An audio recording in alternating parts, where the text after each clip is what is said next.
Hey there, welcome to today's What's for Dinner. I'm going to be showing you some new easy weeknight meals that my family enjoys.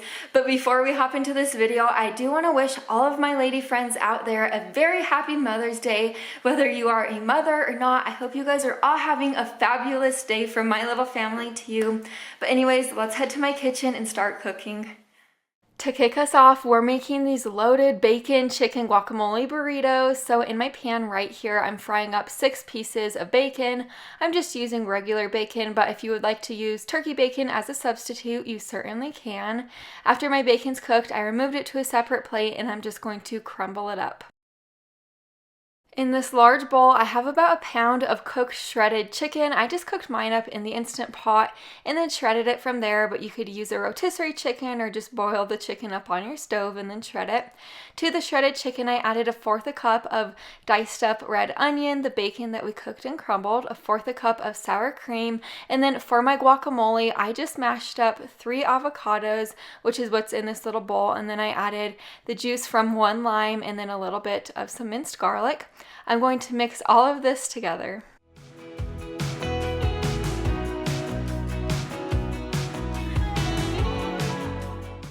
It is so simple to assemble these into burritos. So I have my medium-sized tortilla. To the bottom of it, I added a little bit of shredded pepper jack cheese. You could use any type of cheese you like though. And then a scoop of the chicken mixture, and then I'm just rolling it up.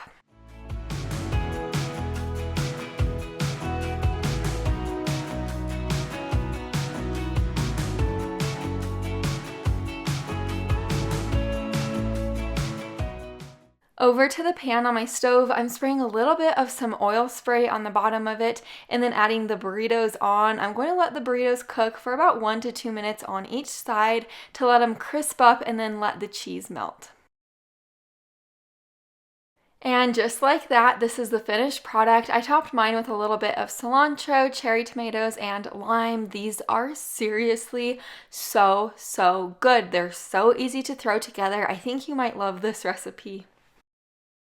Now we're making mushrooms and gravy pork chops. To get this one started, I have 8 ounces of white mushrooms. I'm going to clean them and then slice them into smaller pieces. I'm using 4 medium thick pork chops for this recipe. You could use thinner or thicker pork chops, whatever your preference is. Just adjust the cooking time. I'm just seasoning them on both sides with onion powder, garlic powder, salt, and pepper.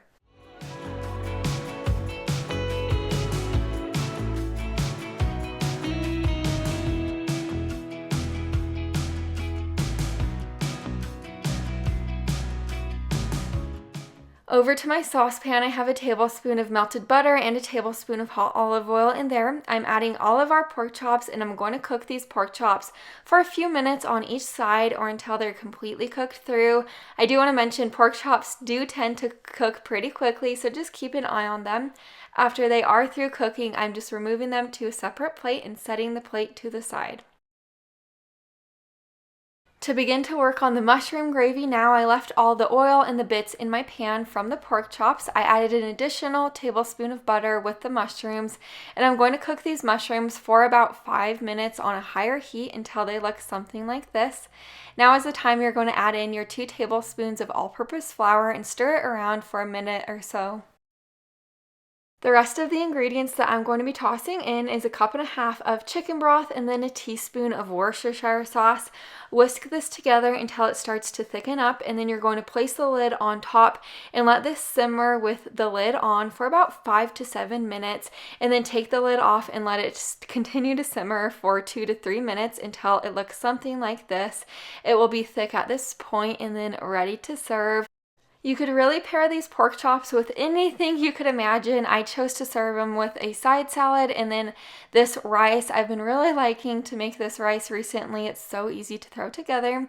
I made sure to pour plenty of the gravy all over the rice and the pork chops. On this particular day, I was really craving pizza, so now that's what we're making. In this bowl, I'm adding 1 teaspoon of yeast. Next, you'll add 12 ounces of warm water, and then a teaspoon of sugar. You're going to mix this all together and then let the yeast activate. It'll take about 5 minutes normally.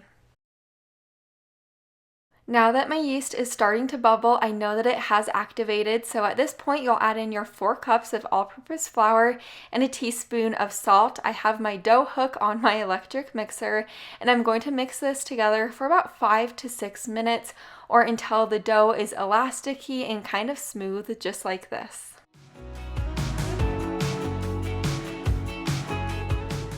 This olive oil part is definitely optional, but I do like to do it because I believe the dough comes out better in the end.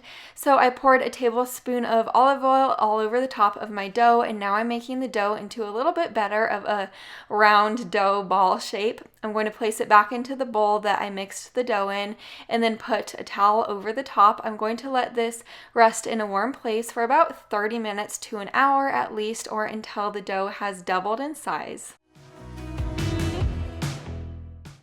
After I remove the dough from the bowl that it was resting in, I like to knead it about 5 times, and then this recipe makes 2 medium-sized pizzas or 1 large and a small. I typically do the 1 large and then make the small pizza for lunch the next day. So right now we're working on the large dough. I just put a little bit of cornmeal on my countertop to ensure that the dough doesn't stick, or you could use flour if you don't have cornmeal.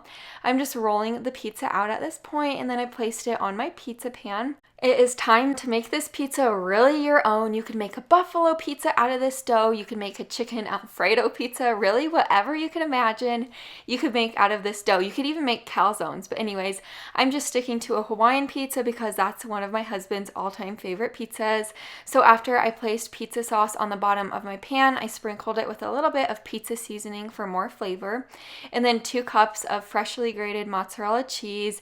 And then you can't have a Hawaiian pizza without pineapple, so I added a little bit of pineapple chunks. Next, my favorite part, I just grabbed some Black Forest ham from the store and sliced it into smaller pieces, and then I just have some cooked crumbled bacon I'm adding on top as well. The last thing I'm adding is Parmesan cheese, and then this is going to go into the oven to bake on 400 degrees for about 15 minutes or until it's golden brown.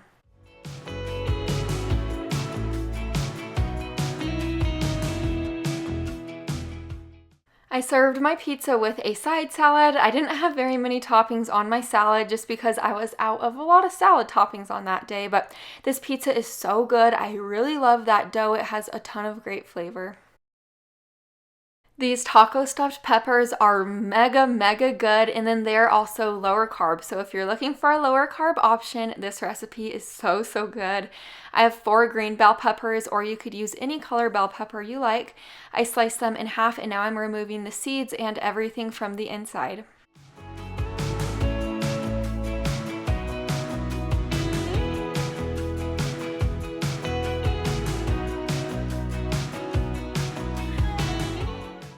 I placed the bell pepper halves in my 9x13 baking dish, and now I'm pouring 1/4 cup of water in there.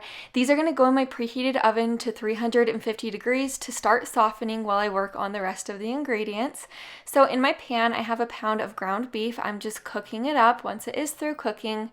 If your ground beef is extra greasy, go ahead and remove any excess grease. But now I just added 2 tablespoons of taco seasoning with 1/4 cup of water. Mix this all together to combine.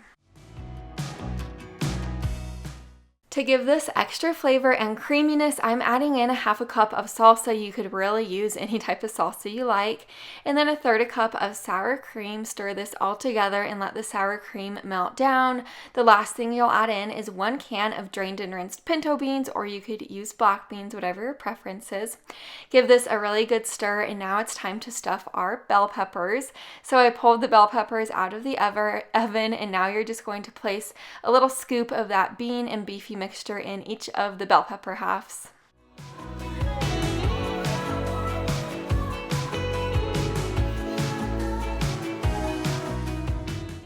After I sprinkled plenty of Colby Jack cheese on top, this is going to go back in my oven to bake on 350 for about 25 to 30 minutes, or until the cheese is melty and the bell peppers are nice and tender. This is my plate of food. I sprinkled it with plenty of cilantro, iceberg lettuce, served it with guacamole and taco sauce.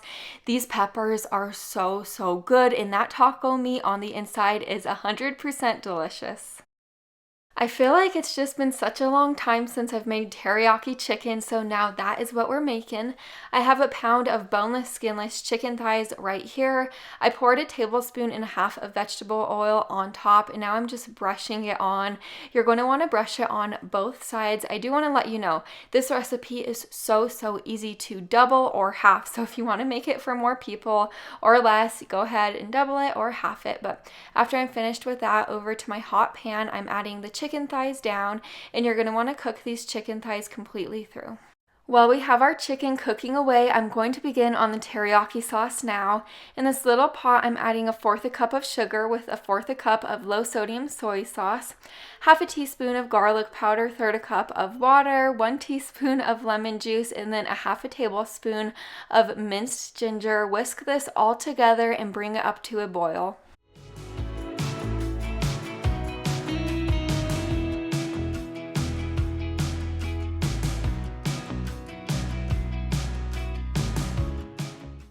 After I let the sauce boil for a couple of minutes, I added in the cornstarch slurry, which was just 2 tablespoons of cornstarch and 2 tablespoons of water mixed together. I let this simmer on my stove for a few minutes until the sauce thickened. Once it thickened and the chicken was cooked, it was ready to serve. I cut the chicken into thinner strips and served this over a bed of white rice. I'm sure you could have guessed it, but I poured the teriyaki sauce all over the top. This has amazing, great flavor. That is it for today's video. I hope you enjoyed it, and on Wednesday I'm posting a really exciting new video, so make sure you're subscribed so you don't miss it, and I'll see you there. Bye for now.